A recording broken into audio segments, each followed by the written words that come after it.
Vivekananda park অধিবাসীবৃন্দের পরিচালনায় সার্বজনীন দুর্গোৎসব এবছর রজত জয়ন্তী বর্ষে পদার্পণ করল।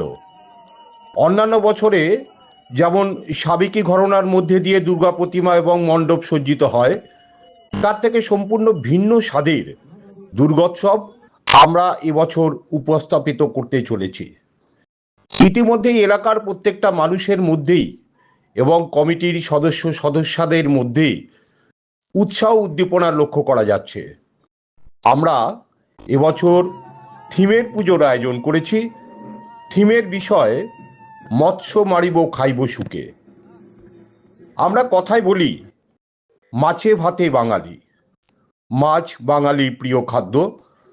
সুন্দরবন অঞ্চলের মৎস্যজীবীদের জীবনযাত্রাকে সামনে রেখে তাদের মাছ ধরার যে উপকরণ অর্থাৎ নৌকা, দাঁড়, মাছ ধরার ঝুড়ি, জাল ইত্যাদি দিয়ে সেজে উঠবে আমাদের পূজা মণ্ডপ।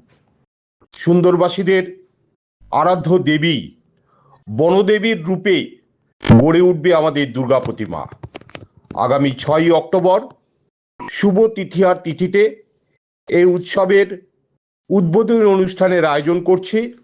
বিভিন্ন অতিথিবর্গের উপস্থিতিতে উদ্বোধন অনুষ্ঠানের প্রধান কর্মসূচি থাকছে দরিদ্রবাসীদের বস্ত্র বিতরণ।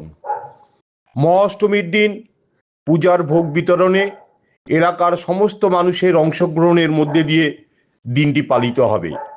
আগামী 13ই অক্টোবর দেবীর বিসর্জন। প্রত্যেক বছরের মতো এবছরও এলাকার প্রত্যেকটা মানুষকে নিয়ে অনুষ্ঠিত হবে বিজয় সম্মেলনী উৎসবের মধ্যে দিয়ে এবছরের দুর্গোৎসবের সমাপ্তি ঘটবে। আমরা শুধুমাত্র দুর্গোৎসবের মধ্যে দিয়েই সীমাবদ্ধ থাকি না। বিবেকানন্দ পার্ক নাগরিক কমিটির পরিচালনায় সারা বছরই বিভিন্ন সামাজিক কর্মসূচি প্রতিপালিত হয়, যেমন রক্তদান শিবির, স্বাস্থ্য শিবির, চোখের ছানি অপারেশনের আগে প্রাক চিকিৎসা, বিনামূল্যে চশমা প্রদান ইত্যাদি ইত্যাদি। বাৎসরিক ফুটবল টুর্নামেন্টের আয়োজন আমরা করি।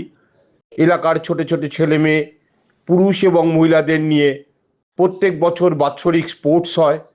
ছোটদের বসে আঁকো প্রতিযোগিতা, রবীন্দ্র নজরুল জয়ন্তী ইত্যাদি বিভিন্ন সাংস্কৃতিক উৎসব সারা বছরই ঘটে থাকে।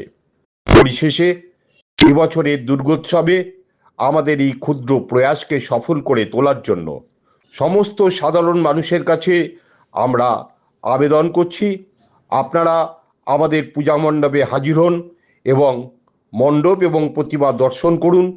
আশা করি আপনাদের সকলের খুব ভালো লাগবে। আপনাদের সাহায্য এবং সহযোগিতার মধ্যে দিয়ে এই উৎসব আরও আনন্দমুখর হয়ে উঠুক এই কামনা করি।